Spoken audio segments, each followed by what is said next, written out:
The third lesson you're going to learn in business is super important. I've kind of covered it when I discussed two, but this is very important. Start ideas for free.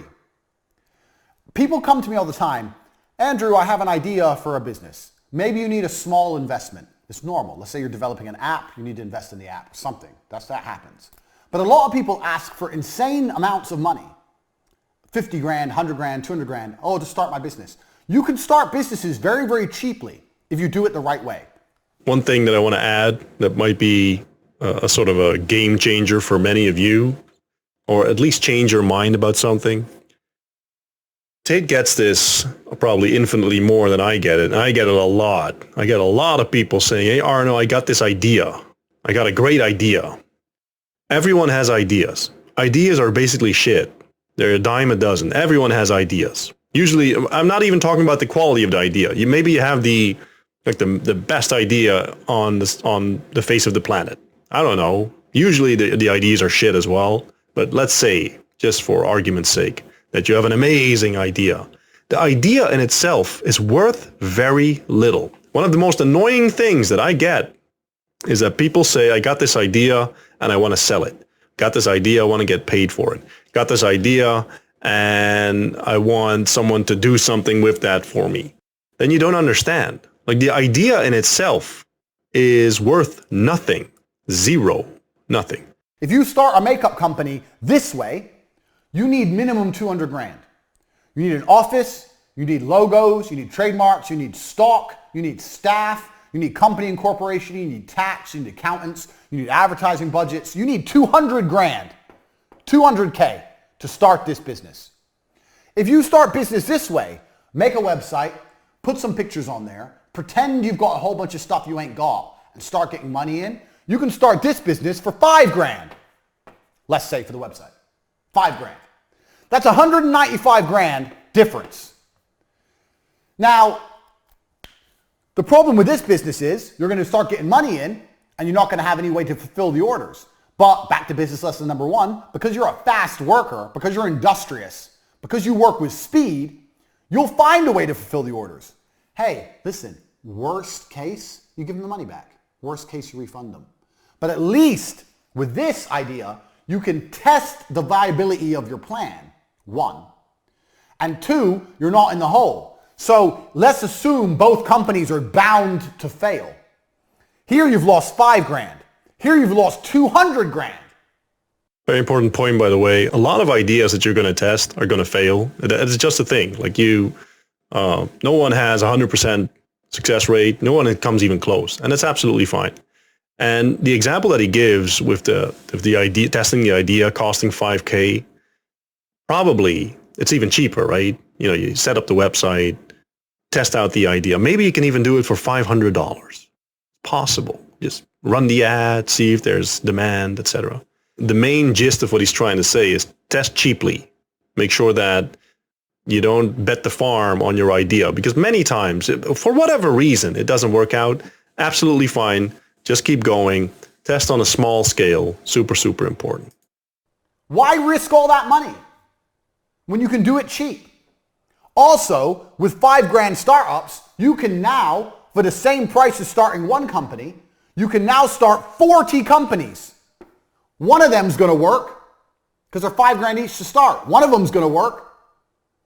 So you have to learn that the idea of starting a business is not expensive. Get that out of your head. I'm a millionaire. And by the way, I can corroborate this. The start of the real world, the thing that you're watching this in now, I was there at the beginning. I was there when the idea was conceived. I have the privilege of working with Andrew and Tristan and Luke, so some of the brightest minds, I believe, in business that are available today. I saw how this began. I saw how this started. I was part of it. And it was way less than 5K that in terms of budget. Yet the idea, we started putting it into practice. It's not like because you now have $100 million that if you have an idea, you just pump $1 million into it just to see how it goes. This is like a general concept of life where you want to see, does it have viability? And obviously, yes, from the start, we had millionaire professors, not because that is like the way that things usually go. It's when you have a network of people, when you know the right people, when you have a great idea. Obviously, other people want to be a part of it, so that really helped, that you have a group of powerful people to do this with. But I can tell you, the first few months, very little budget was pumped into this, and money in new members was the main focus. And the only thing that we talk about is like, how can we make it better? How can we make it faster? How can we get people more results? This is exactly the way that the real world was started. And I just wanted to say that he's not talking out of his ass at all. Like, this is exactly the way he functions. And basically any business can do this. And obviously, I think we're going to go into that in the near future of this video. But obviously, like, if you're trying to set up, I don't know, a company that makes metal sheets or anything, yes, you need machinery, blah, blah, blah, etc. Yes, okay, obviously. But the absolute vast majority of ideas can be done really, really cheaply and quickly. Much more economic or cost effective than most people realize. And this is coming from someone that has done quite a few years of business school, read over 1,000 books on business. And I can tell you, this is some of the most hard-hitting advice that you can get about testing ideas. Very powerful. $5,000 max.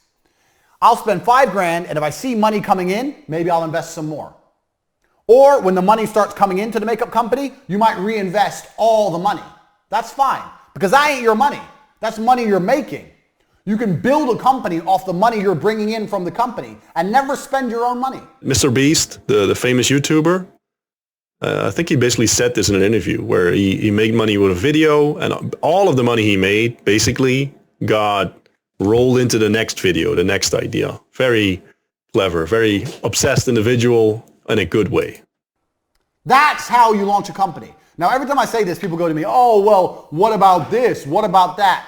If you're going to launch a fucking airplane company and try and compete with Boeing, you need money, obviously. But I'm talking about for you guys out there, this is the Hustlers University. If you're looking at making money, starting a new company, or you already have a small company, some of the biggest mistakes you can make is investing lots of money. When you're broke, it's hard to make mistakes because you don't have any money to lose. When you're rich, it's easy to make mistakes because you have a lot of money to lose. Start companies as cheaply as possible, basically for free, by prioritizing money in and not prioritizing fulfillment. That way, you get to start companies cheap, you can start a lot of them, you have money coming in the door, and you can reinvest money you're making in your company and build your company from the ground up. Every company I ever made, including T2 Television, was done this way. When I got my first deal for T2 Television, I had a BlackBerry and a business card. And I went to their office and I signed the deal. I had a business bank account that was free. No tax incorporation, nothing. They paid me and I used that money to buy an office. Done. I started a television advertising agency like this. I didn't get an office first. Office, staff, computers, desks. I didn't have any money. I had the 12 grand from the commission, but I was saving that for myself in case it all went wrong. I could have blown my whole 12 grand and set up the office. But no, I bought a laptop. I had a laptop. I bought a BlackBerry, had a business card, landed my first deal, and set up my whole business off of money already coming in. And if you can do that with an advertising agency, you can do that with nearly anything. This is television advertising. This is like premier shit back in 13, 14 years ago, before the internet was big almost. Everyone wanted to be on TV. That's how you start companies. I started an advertising company with a fucking BlackBerry. This is how. This allows you to start more businesses and allows you to see what's viable and what's going to make money and what isn't without risk. It's extremely important you approach businesses this way and not businesses this way. It is extremely important. Get this in your head. These first 3 lessons about speed, about money in being priority over everything else, and about starting businesses with this focus as opposed to the cost focus, money in as opposed to fulfillment, that's good. I've already taught you more than you're going to learn about business anywhere else. That's key, because if you do things this way, it's very hard to have a monumental fuck up. It's very hard to lose money. And also, now you can start nearly any company. You can start nearly any business. Give me a business. Name something completely random. A record label? A record label. By the way, I want you to pay close attention to this. This is some of my favorite stuff from Tate. when he just name me anything and I'll you get a sense of the creativity and the process going on between his ears, which is one of the most interesting things to see. When someone really, really good at something can sort of improvise and give some spontaneous advice like he's about to do now, pay very, very close attention because it's super, super interesting. You see the process of how his mind works. So, record label, what do you have? This is completely on the fly, record label. So, let me wipe my board. This is completely on the fly, unprompted. We're testing my business genius for the Hustlers University.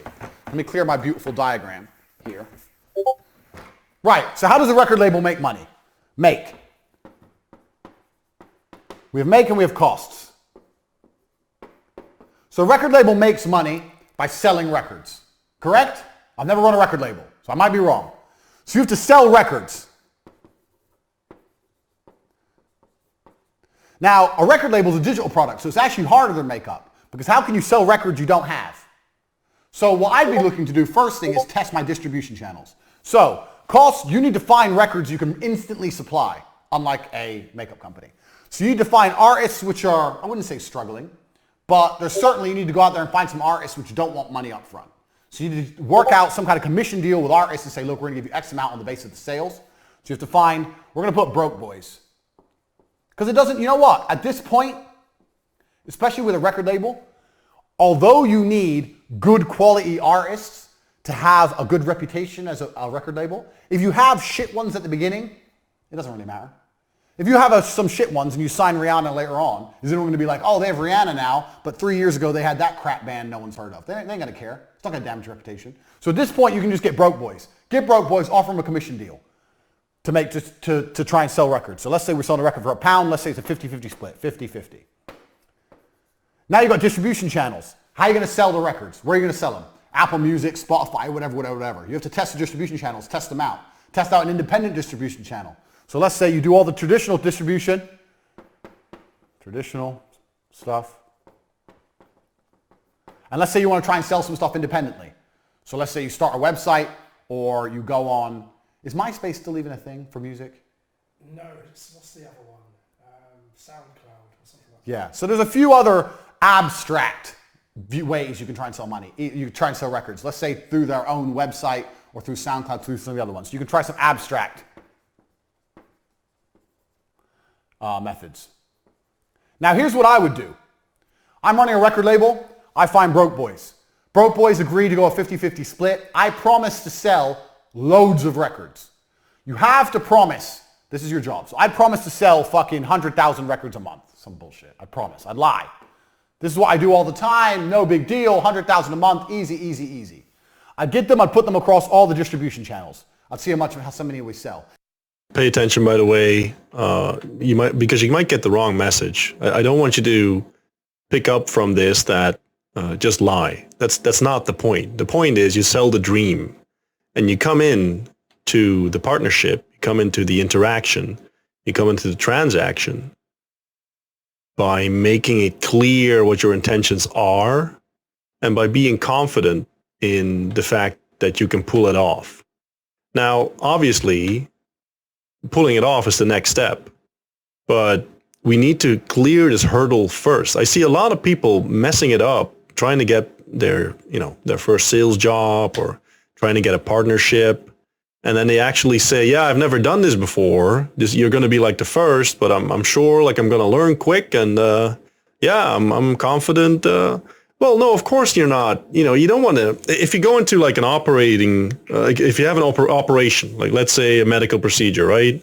And right before the doctor puts you under, he said, yeah, I just came out of school. You're the first guy that I'm going to try this on. Wish me luck. That's not what you want to hear. Don't tell me that. Shut up. Just be confident and give me the idea that you're actually going to make this happen. That's the main thing. Be confident in your ability to figure this out. If we don't sell any, do you know whose fault it is? The broke boy's fault. I'll come back to him and go, okay, well, yeah, we have 2 of your songs. It's not enough. People don't know who you are. We need to produce some content to raise your profile. I don't know if you guys have any videos of you performing live. We need more music we can put out there. Da, da, da. And I would just continue to extract from the Broke Boys more videos, more songs, all for free, all based on a commission deal, and just put it out there. Speed, just like we said in number 1. Like I said, I've never run a record label in my life. This has come off the top of my head. Speed. Give me more, give me more, give me more. The more they produce, the more they give you, and the more you put out there, it doesn't matter. If you sell a little bit of each, you're going to start to make money. Look at what we do and what I do, all my different businesses. At this moment, I run CobraTech.com. I have the War Room, which is a business in itself. I have the webcam business. I have 2 YouTube channels. I have casinos. All I do, because it's just speed, scattergun. So in this kind of particular, if you're going to do a record label, you need to have as much as possible video and music that you can afford. And when I say afford, a commission only deal, just constantly put out there, speed, on every single possible distribution channel. That's what you need to do. Then what you do is, when you have these boys everywhere, Broke Boys, the Broke Boy record band, you have them everywhere and you have tons of their stuff, then you can approach someone who's not shit or a little bit better. So we have the Less Broke Boys. Less Broke, well, right here. My terrible writing, because I'm writing at an angle. And when you go to the Less Broke Boys, you could say, well, look at the Broke Boys. We've got them on Spotify, SoundCloud. They're on their own website selling. They're here. They're on iTunes. They're there. Look at this. This is some videos of them performing. Yeah, we use these for promotion. They're on this YouTube channel. They're on that YouTube channel. The Less Broke Boys will be like, oh, these guys, they actually got them a lot of promo. I hope you picked this up, because it's something that I touched on in the previous video, what Andrew does, and it's super interesting. Now you have social proof. Do you see that? It's the same thing with the previous story about the television advertising business, where it's forward momentum, where you take massive action. Because of you taking massive action, you start building social proof. You start building sort of a portfolio. There's stuff happening. People can see it. There's, movement. There's forward momentum. And you use that, you leverage that into more forward momentum. This is what he does. And you have to start seeing the commonalities between implementation of an idea across different business units, different kinds of businesses. It's the same thing all the time, right? It's just you doing a lot of things and leveraging that into doing even more things and showing to people, like, look at all the stuff that we're doing. It's amazing. Well, and you build upon it. It becomes a self-fulfilling prophecy. What did you really do? All you did was extract it from these guys. Now the Less Broke Boys might want to work with you. Maybe you don't give them, maybe there's a slightly better commission deal. Maybe they get 60, you get 40. Take their shit. Before you know it, you're going to have a catalog of stuff. So people go, who's this record label? You go, well, bang. And you type any of those bands in and they flood the internet with things. Now you're a real record label. Now new bands, up-and-coming bands want to work with you. Just because of the amount of promo you got, you put them everywhere. One of these up-and-coming bands might be the next big thing. Who knows? All I've done in this business model, I don't know anything about record labels. All I've done is stick to my tenets of business. 1, this is free. This is free. This is running a record label from your bedroom. Doing all this is some work on your computer, putting them on iTunes and making a website, whatever. That's all fucking free. Negotiate with the Broke Boys you can do in a Costa Coffee or a Starbucks. So this is a free business I've just given you. 1, it's free. 2, we've prioritized money in. The first thing I wrote is, how do we make the money? How do we make the money? We sell records. Okay, so we need this, we need this, we need this. Prioritize making the money. And the third thing I did was speed, quickly. Get out. Tell the Broke Boys to make more. Tell the Broke Boys to start a daily vlog of them recording, a daily vlog of what it's like in the band. Start putting out on a YouTube channel. Speed, more. Give me content, nonstop, speed. All I did was stick to my 3 basic business principles. Now, imagine you try this for 6 months and it doesn't work. Have you lost money? No. What did you lose? You didn't have a big fancy office. You didn't lose nothing. What's the worst that can happen? What's the worst that can happen? Nothing. And that is the exact point I'm trying to teach here. If you stick to these 3 tenets in nearly any business, you'll launch it for basically nothing, and nothing can go wrong. Nothing can go wrong. All right, so what do we see? Couple things. 1, a lot of people walking around with the limiting belief that starting a business, testing an idea is extremely expensive, it's hard, takes massive amounts of capital, massive amounts of risk. Let go of that belief, because it's not real. It's not true. You can start almost anything, test almost anything very, very cheaply, very, very quickly. So that's one. Two, when you start a business, when you test an idea, first thing you need to understand is like, how am I going to make money? How am I actually going to get money in? And once you know that, now we have to look at what are all of the different ways we can make that happen. So we're going to take massive action. Now, because you're trying to mitigate risk, because you're trying to do it as cheaply as humanly possible, we're going to have to probably get some joint ventures going on, get some partnerships going on, have people work with us.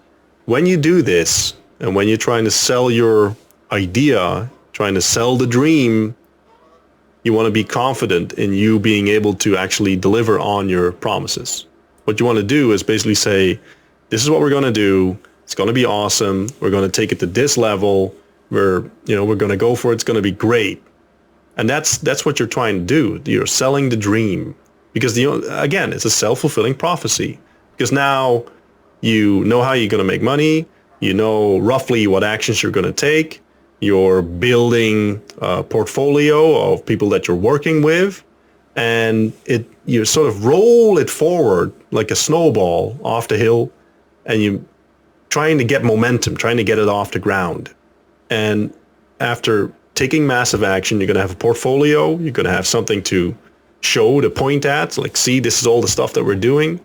It becomes a success because you will it into existence. That's basically what you're trying to do. You're not trying to buy the success. You're willing it into existence by taking massive action, by selling the dream, and being confident about you pulling this off. And that's the way to test businesses, test ideas, basically for free.